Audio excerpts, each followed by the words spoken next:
Good morning students, class 8 science. We have discussed chapter 11. This is force and pressure.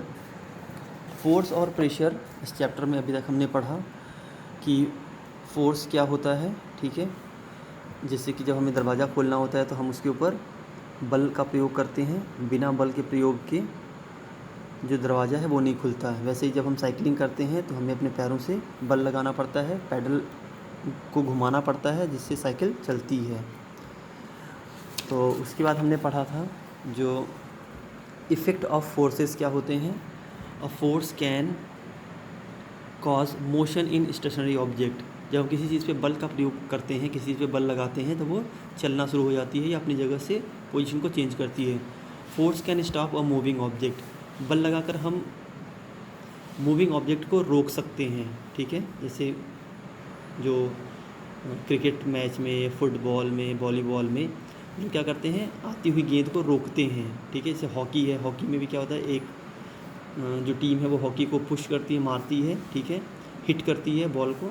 तो जो दूसरी team होती है उस बॉल को रोकने का काम करती है, रोक करके दूसरे डायरेक्शन में ले जाने का काम करती है। तो हम क्या करते हैं, मूविंग ऑब्जेक्ट को रोकते हैं। तो वहाँ पे हमें क्या करना पड़ता है, जब हम मूविंग ऑब्जेक्ट को रोकेंगे तो हमें फोर्स अप्लाई करना होगा, बल का प्रयोग करना पड़ेगा।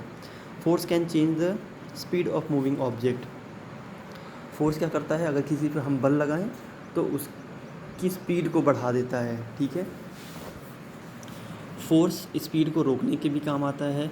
जैसे यहाँ पे मूविंग ऑब्जेक्ट है, ठीक है, पुलिंग ट्रॉली है। तो पुलिंग ट्रॉली जब किसी ढलान वाली जगह से हम उसको उतारते हैं तो वो खुद ही अपने आप तेज़ी से चलने लगती है। तो हम क्या करते हैं, वो तेज़ी से नीचे ना गिर जाए, हम उसको अपनी तरफ खींच के रखते हैं ताकि वो धीरे धीरे धीरे धीरे नीचे उतरे। Force can change the direction of motion of moving object. Force से लगा करके हम क्या करते हैं, मूविंग ऑब्जेक्ट का डायरेक्शन चेंज कर देते हैं।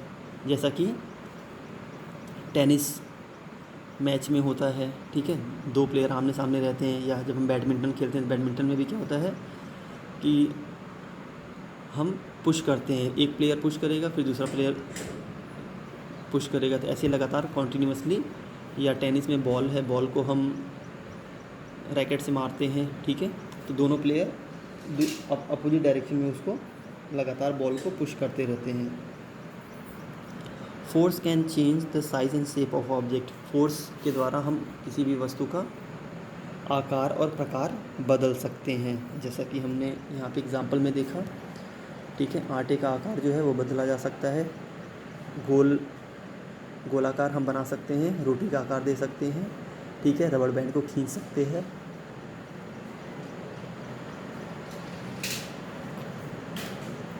स्पंज बॉल को अगर हम दबाएं तो उसका आकार बदल जाता है।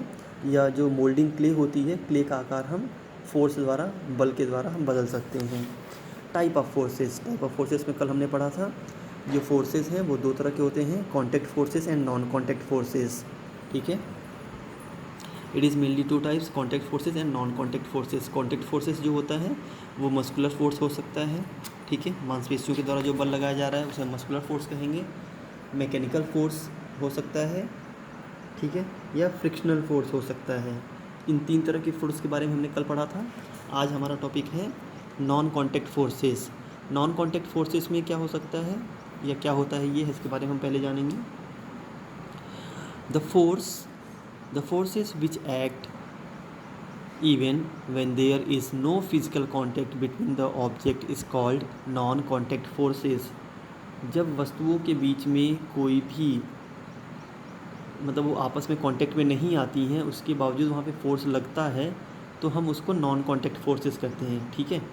जैसे कि अब आपने अक्सर देखा होगा, डोर है, ठीक है, डोर को जब मैनुअल डोर होता है तो हम मैनुअल डोर को क्या करते हैं, हाथ से खोलेंगे तभी वो खुलेगा, ठीक है। हमने क्या किया, हैंड से उसको ओपन किया। लेकिन बहुत सारे डोर ऐसे हैं जो सेंसर ऑपरेटेड होते हैं, ठीक है। तो सेंसर ऑपरेटेड में क्या होता है कि वहाँ पे सेंसर्स लगे होते हैं, ठीक है। तो जैसे हम डोर के सामने खड़े होंगे, डोर अपने आप ऑटोमेटिकली खुल जाएगा। तो नॉन कॉन्टैक्ट फोर्सेस का मतलब हुआ कि हम वहाँ पे खड़े हैं, ठीक है, हमारी बॉडी को वो सेंस कर रहा है सेंसर, और उसने क्या किया, डोर ओपन कर दिया। तो अक्सर हम मॉल में, ऑफिस में इस तरह की चीज़ों को देख सकते हैं, ठीक है। इवन आपने मेट्रो ट्रेन में देखा होगा, मेट्रो ट्रेन के जो डोर होते हैं वहाँ पे हमें अपने हाथों से नहीं खोलना होता उसे, वो एयर प्रेशर से रेगुलेट होता है, एयर प्रेशर के थ्रू वो खुल भी जाता है और बंद हो जाता है, ठीक है। या दिल्ली में जो बसेस चलती हैं, बसेस में भी जो डोर होता है वो एयर प्रेशर ऑपरेटेड होता है, जो एयर प्रेशर से खुलता और बंद होता है। तो वहाँ पे हमें उसको खुद से अपने हाथों से नहीं खोलना या बंद करना होता है, दे आर सेल्फ ऑपरेटेड, ठीक है। तो इसमें हम पहला एग्जांपल यहाँ पे देखने जा रहे हैं, that is magnetic force. Magnetic force क्या होता है, हमने अपने घरों में चुंबक देखा होगा, ठीक है। तो चुंबक अगर दो चुंबक के टुकड़े हैं, दो चुंबक के टुकड़ों को अगर हम पास ले आएँ तो क्या करते हैं, अपने आप को खींच लेते हैं, उनके बीच में मैग्नेटिक फोर्स अप्लाई होता है, ठीक है। जो हम यहाँ पे इस एग्जांपल में देख सकते हैं, इस एक्टिविटी में देख सकते हैं। यहाँ पे दो मैग्नेट रखे गए हैं, ठीक है। तो यहाँ पे साउथ पोल और नॉर्थ पोल होता है, जैसा कि हमें पता होगा। यहाँ पे जो ब्लू कलर का रिबन लगाया गया है, अगर हम रेड को लेके जाएं आपस में, तो ये एक दूसरे को पुश करते हैं, धकेलते हैं, दूर करते हैं। लेकिन अगर हम इसी की अपोजिट डायरेक्शन को रखें, ब्लू से रेड को रखें, ठीक है, नॉर्थ पोल से साउथ पोल को अगर हम के पास ले आते हैं, तो वो अट्रैक्ट करता है, खींचता है अपनी तरफ, ठीक है। तो हम कह सकते हैं कि जो अपोजिट पोल हैं वो अट्रैक्ट करते हैं और सेम पोल एक दूसरे से दूर जाते हैं, ठीक है, वो अपोजिट फोर्स अप्लाई करते हैं। The force exert by a magnet is called the magnetic force. चुंबक के द्वारा जो बल लगाया जाता है उसे चुंबकीय बल कहते हैं। You have already learn in your previous classes that like poles repel the unlike poles attract each other. चुंबक में जो सेम पोल होते हैं वो एक दूसरे को दूर करते हैं, they are repel to each other, and जो अलग अलग पोल्स होते हैं, नॉर्थ और साउथ पोल है, वो एक दूसरे को अट्रैक्ट करेगा। The attraction and repulsion between the object is also a type of push और पुल। ये भी एक तरह का पुश और पुल मैकेनिज़्म है। So this is considered as a force, इसलिए हम इसको एक बल के रूप में देखते हैं, ठीक है। A magnet can exert a force to another magnet और a magnetic object without being a physical contact. यहाँ पे एक चुंबक दूसरे चुंबक के बिल्कुल पास में, ठीक है, जैसे हम यहाँ पे एग्जांपल में देख सकते हैं कि ये एक दूसरे के बिल्कुल पास नहीं आ रहे, लेकिन फिर भी इनका जो फोर्स है वो अप्लाई हो रहा है, ठीक है। चाहे वो एक दूसरे को दूर करने का हो, जैसे हम सेम पोल को जब पास ले आते हैं तो हम इससे चिपका नहीं रहे, हम काफ़ी दूरी पे रख रहे हैं, फिर भी इसका जो फोर्स है वो इस पर अप्लाई हो रहा है, इसलिए हम इसको नॉन कॉन्टैक्ट फोर्स कहते हैं। A magnet can act from a distance between it is surrounded by a individual field of magnetic force. हर चुंबक का एक चुंबकीय क्षेत्र होता है जिसमें उसका फोर्स काम करता है, ठीक है। It is in the above activity the straw of ribbing with a sheet of paper acquire an electrostatic changes and become a charged body. The force exerted by the charged body to another charge or uncharged body is known as the electrostatic force. यहाँ पे एक activity की गई है, यहाँ पे क्या किया गया है, इलेक्ट्रोस्टैटिक फोर्स के बारे में देखा गया है।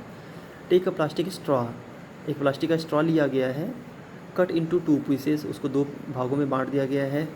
सस्पेंड 1 पीस फ्रीली, एक भाग को हमने आराम से नीचे छोड़ दिया है। Now rub the free end of the other piece of straw with a sheet of paper. हमने क्या करना है, स्ट्रॉ के दूसरे पीस को लेना है और उसको पेपर पे रगड़ना है। जब हम पेपर पे रगड़ते हैं तो उसके ऊपर इलेक्ट्रोस्टैटिक चार्ज आ जाता है, ठीक है। Being this in near the suspended straw make sure that the 2 pieces do not touch each other. जब हम उस स्ट्रॉ को ऐसे रगड़ करके और दूसरे वाले स्ट्रॉ के पास ले जाते हैं तो नाउ द रब the free end of the suspended pieces of straw with a sheet of paper, again bring the other piece of straw near the suspended straw. Observe what happen. In the first case, when only one piece is rubbed with a sheet of paper, the suspended straw moves towards the straw brought near it. जब 2 straw में से सिर्फ हम एक straw को paper पे रगड़ करके उसके पास ले जाते हैं तो वो दूसरे स्ट्रॉ को अपनी तरफ खींचता है। When the suspended straw is also rubbed with a sheet of paper, it moves away when the other straw is being near to it. अगर हम दोनों स्ट्रॉ को रगड़ करके रखते हैं और उन दोनों को आपस में पास ले आते हैं तो वो एक दूसरे को दूर करते हैं, ठीक है। It shows that some kind of force acting between the two pieces of straw, it is the electrostatic force.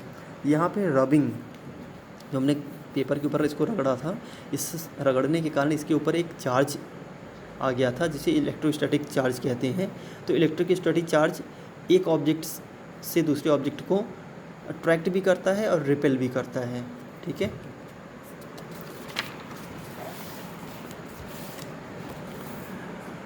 This force exist even when there is bodies are not in physical contact. यह फोर्स तब भी काम करेगा जब दो object आपस में जुड़े हुए ना रहें तब भी, ठीक है। यहाँ पे फिजिकल कांटेक्ट की आवश्यकता नहीं होती, ज़रूरी नहीं है कि दो चीज़ें जुड़ी हुई हों आपस में या पास पास हों तभी वो काम करेगा। ये इसका जैसे मैग्नेटिक फील्ड बनती है वैसे इलेक्ट्रोस्टैटिक फील्ड भी बनती है जो अपनी तरफ एक फोर्स अप्लाई करती है, ठीक है, चारों तरफ। दस electrostatic force is a non contact force, इस वजह से इसको हम नॉन कॉन्टैक्ट फोर्स कहते हैं। It is use to control the population by spreading solid particles from smoke, control the pollution, ठीक है। इलेक्ट्रोस्टैटिक फोर्स के द्वारा हम क्या करते हैं, प्रदूषण को रोकने का काम करते हैं। हवा के अंदर जो सस्पेंडेड सॉलिड्स हैं, ठीक है, separating solids particles from the smoke, धुएं के अंदर जो बड़े बड़े कण हैं उनको दूर करने का काम करते हैं इस फोर्स के द्वारा, इलेक्ट्रोस्टैटिक फोर्स के द्वारा, ठीक है। The third one is gravitational force. हम सारे लोगों ने देखा होगा अक्सर जब हम बाग में जाते हैं या किसी भी जगह पे जाते हैं, इवन जब हम बॉल खेलते हैं तो जब बॉल को हिट कर दिया जाता है क्रिकेट के खेलते समय, बॉल को हम तेज़ी से ऊपर की तरफ मार देते हैं या ऊपर की तरफ फेंक देते हैं तो क्या होता है, बॉल अपने आप धीरे धीरे नीचे चली जाती है, ठीक है। तो वहाँ पे अर्थ पे जो फोर्स काम कर रहा है उसे हम ग्रेविटेशनल फोर्स कहते हैं। पृथ्वी के अंदर गुरुत्वाकर्षण बल है, गुरुत्वाकर्षण बल सारी चीज़ों को अपनी तरफ खींचता है। ऑब्जेक्ट और things fall towards the ground because it pull them. कोई भी वस्तु जब पृथ्वी से ऊपर की तरफ फेंकी जाती है, ठीक है, या कोई पत्थर ही अगर हम ऊपर की तरफ फेंकते हैं तो वो पत्थर फिर वापस आ जाता है, पृथ्वी पे गिर जाता है। उसका कारण यही है कि पृथ्वी हर एक ऑब्जेक्ट के ऊपर एक फ़ोर्स अप्लाई करके रखती है जिसे हम ग्रेविटेशनल फोर्स कहते हैं, और ये ग्रेविटेशनल फोर्स भी नॉन कॉन्टैक्ट फोर्सेस में आता है, ठीक है। और इसकी खोज किसने की थी, सर आइजैक न्यूटन ने इसकी खोज की थी, गुरुत्वाकर्षण की, ग्रेविटी की खोज की थी। Was the first to identify this force as the attraction between the object and the earth.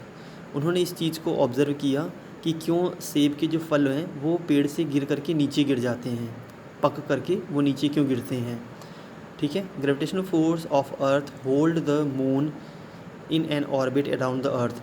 Gravitational force इतना तेज होता है या इतना तगड़ा होता है कि हम इसका अंदाज़ा इसी चीज़ से लगा सकते हैं कि पृथ्वी की कक्षा के चारों तरफ जब चंद्रमा पृथ्वी का चक्कर लगा रहा है तो अर्थ क्या करती है, अपनी ग्रेविटेशनल फोर्स से मून को बांध के रखती है, अट्रैक्ट करके रखती है, ठीक है।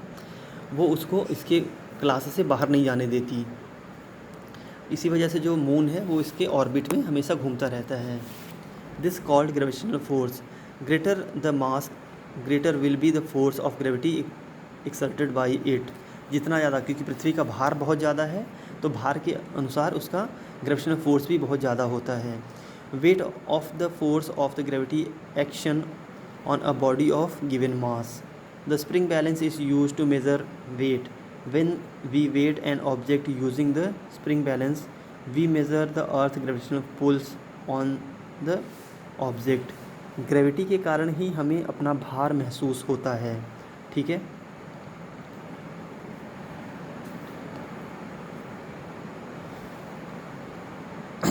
स्प्रिंग बैलेंस पे जब हम किसी ऑब्जेक्ट को लटकाते हैं तो हमें दिखाई देता है कि जो उसका भार है वो नीचे की तरफ, हमें स्प्रिंग जो है वो नीचे की तरफ जाती है, जिससे हमें उसका भार पता चल जाता है। हम उस स्प्रिंग के ऊपर उसे मेज़र कर सकते हैं कि वो 1 kg है, 2 kg है, 3 kg है, 4 kg है, ठीक है, 10 kg है, 15 kg है, 20 kg है, 30 kg है, whatever the weight of the object we can measure by the help of spring balance.